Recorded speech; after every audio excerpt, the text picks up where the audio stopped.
Ghost Boy, director Rodney Asher first learned about Martin Pistorius through the NPR podcast Invisibilia. I remember hearing this story and thinking, this is the kind of story that I would like to tell. The producers of the documentary, premiering Friday at South by Southwest, reached out to Asher. They felt the same way.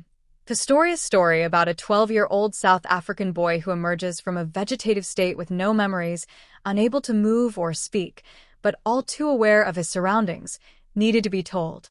Asher was keen to pursue the story.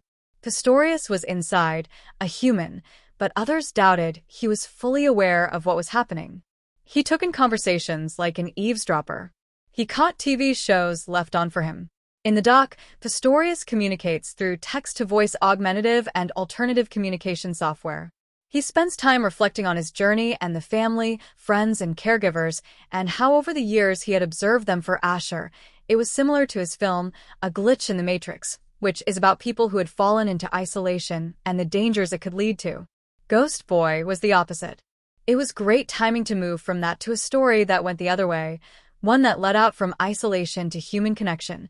Ahead of the film's premiere, Asher spoke with Variety about making Ghost Boy. Martin will be at the premiere tonight, but how is he doing today? The last time I saw him was when we were working on the film, and he was doing well. He's married, and he has a family. He has a home and a job. People are excited to hear what he has to say. The thing he talks about with the most passion is the importance of communication and connection. At that TED Talk, he succeeded in his ambition to reach people, connect, share his story, and listen to theirs. I'll find out later this afternoon because he's here in Austin with us. What was the first conversation that you had with Martin like, and how did that evolve? I spoke with Martin on Zoom, and it was a getting-to-know-you conversation. It took me a while to figure out how I wanted to approach the movie, and I didn't necessarily have my head around what was going to be the best way to do it. That first meeting was something I really had to sit with because it's a very internal story and there's not a ton of archive. So it was really about establishing a relationship before pitching ideas. Once you started filming, how did that all start coming together? What I've always done in most of these film projects is long-form and first-person storytelling. I knew that I didn't want to talk to a dozen people about him.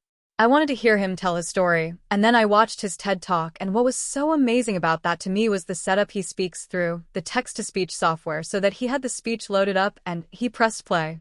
But when the camera would cut to him, there was so much expression and feeling in his eyes, as he was simultaneously speaker and audience. He was projecting to the crowd, but also reflecting back on what he had gone through. I thought that was special and fascinating. Were there any inspirations for you in the filmmaking and storytelling?